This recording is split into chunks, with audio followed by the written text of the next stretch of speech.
पुराने जमाने की कहानियों से लेकर आज के एक्सप्लोरेशन तक समंदर की गहराइयों ने हमेशा इंसानों को अपनी ओर खींचा है। ये विशाल पानी का राज अनदेखे जीवन और छिपे हुए रिसोर्सेज से भरा हुआ एडवेंचरर्स, साइंटिस्ट्स और वॉरियर्स सबको बुलाता रहा है। पानी के नीचे की दुनिया को एक्सप्लोर करने और यूज करने के लिए बनाई गई कई टेक्नोलॉजिकल मार्वल्स में सबमरीन इंसान की चतुराई का सबसे बड़ा सबूत है। ये अंडर वाटर वेसल्स चुपके से और पावर के साथ समुद्र की गहराई में नेविगेट करने में केपेबल, नेवल वॉरफेयर और हमारे प्लैनेट की समझ को शेप करने में एक इंपॉर्टेंट रोल निभाते हैं। पानी के नीचे ट्रैवल करने वाले वेसल को बनाने का ख्याल सदियों पुराना है। शुरुआती इन्वेंटर्स और ड्रीमर्स ने ऐसे सबमर्सिबल्स की कल्पना की थी जिनका इस्तेमाल अंडर वाटर एक्सप्लोरेशन से लेकर मिलिट्री एस्पियोनाज तक हर चीज के लिए किया जा सकता था। हालांकि ये शुरुआती कॉन्सेप्ट्स अक्सर अपने टाइम की टेक्नोलॉजी के कारण लिमिटेड थे, लेकिन उन्होंने आज के सोफिस्टिकेटेड सबमरीन्स के डेवलपमेंट की नींव रखी। सबमरीन का एवोल्यूशन इंसान की क्यूरियोसिटी, एडवेंचर की प्यास और अननोन को कॉन्कर करने की हमारी कभी न खत्म होने वाली ड्राइव का सबूत है। शुरुआती अंडर वाटर वेसल्स से लेकर आज के एडवांस्ड सबमरीन्स तक का सफर इंजेन्युइटी और परसेवरेंस दोनों से भरा रहा है। सबमर्सिबल्स बनाने की शुरुआती कोशिशें अक्सर क्रूड और इम्प्रैक्टिकल थीं, लेकिन उन्होंने अंडर वाटर ट्रैवल के बढ़ते फैसिनेशन को दिखाया। ऐसा ही एक एग्जाम्पल है 16th सेंचुरी के ब्रिटिश मैथमेटिशियन विलियम बोर्न की कहानी, जिन्होंने एक रूडिमेंटरी सबमर्सिबल डिजाइन किया था। हालांकि इसे कभी बनाया नहीं गया।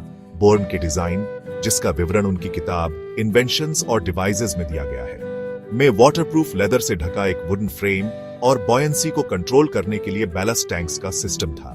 एक और नोटेबल, हालांकि अनसक्सेसफुल कोशिश 17th सेंचुरी की शुरुआत में डच इन्वेंटर कॉर्नेलियस ड्रेबल ने की थी। बताया जाता है कि ड्रेबल के वेसल, जो लकड़ी से बना था और ग्रीस्ड लेदर से ढका था, ने रिवर थैम्स में एक सक्सेसफुल सबमर्ज्ड जर्नी पूरी की थी।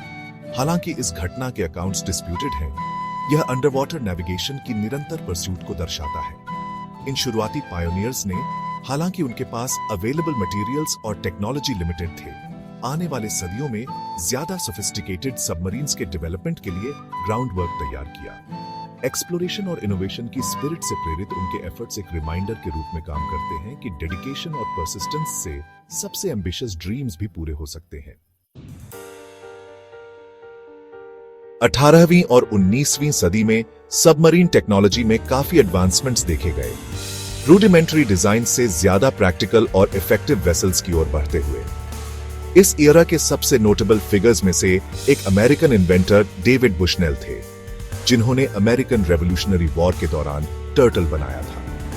ये अंडे के आकार का हैंड पावर्ड सबमर्सिबल, जिसे दुश्मन के शिप्स पर एक्सप्लोसिव्स लगाने के लिए डिजाइन किया गया था, अंडर वाटर वॉरफेयर में एक बड़ा स्टेप फॉरवर्ड था। हालांकि टर्टल के मिशंस अल्टीमेटली अनसक्सेसफुल रहे, इसने नेवल कम्बैट में सबमरीन्स की पोटेंशियल को दिखाया। एक और माइलस्टोन 1800 में अमेरिकन इंजीनियर रॉबर्ट फुल्टन द्वारा नॉटिलस के डेवलपमेंट के साथ हासिल हुआ। फुल्टन का नॉटिलस, जिसका नाम जूल्स वर्न के 20,000 लीग्स अंडर द सी के फिक्शनल सबमरीन के नाम पर रखा गया था, में एक कॉपर हल, प्रोपल्शन के लिए एक हैंड क्रैंक्ड प्रोपेलर और अंडर वाटर कंट्रोल के लिए डाइविंग प्लेन्स थे। हालांकि फुल्टन के सबमरीन को मिलिट्री यूज के लिए नहीं अपनाया गया था।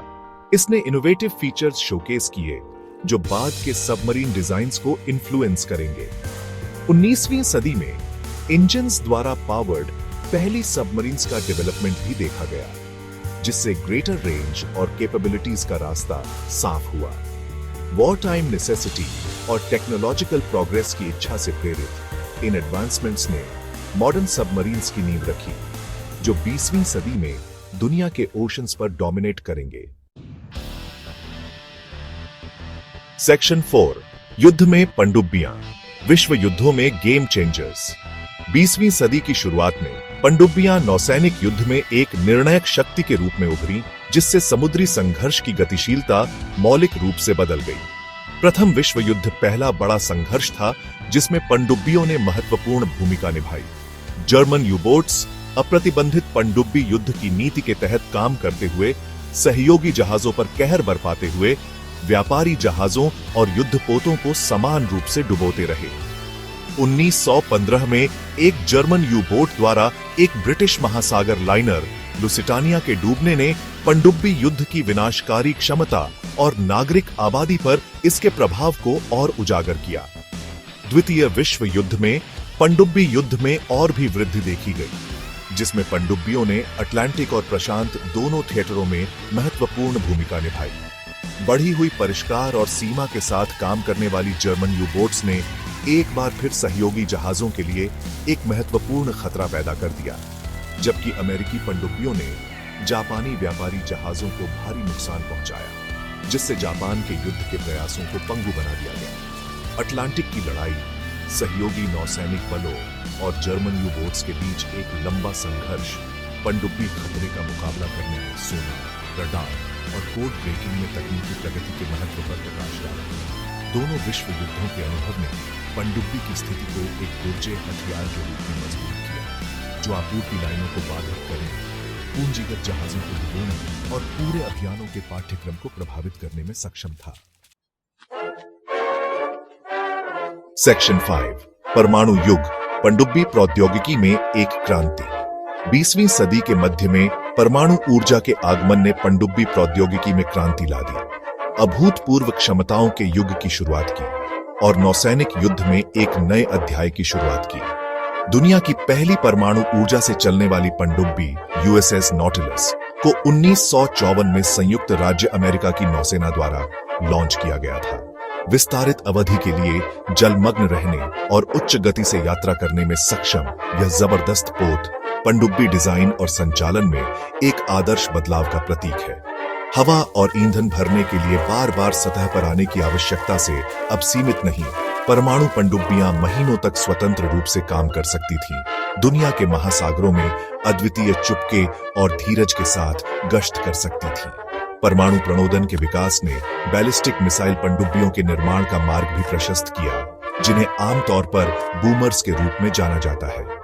परमाणु युक्ति वाली बैलिस्टिक मिसाइलों से लैस ये पानी के नीचे के विशालकाय शीत युद्ध के दौरान परमाणु प्रतिरोध की आधारशिला बन गए। समुद्र की सतह के नीचे छिपे हुए स्थानों से विनाशकारी परमाणु हमले शुरू करने की क्षमता ने शक्ति के वैश्विक संतुलन में एक द्रुतशीतन नया आयाम जोड़ा। परमाणु ऊर्जा से चलने वाली पनडुब्बियों की शुरुआत ने न केवल नौसैनिक युद्ध को बदल दिया, बल्कि भू राजनीति पर भी गहरा प्रभाव डाला। परमाणु युग में इन पानी के नीचे के जहाजों के रणनीतिक महत्व पर प्रकाश डाला।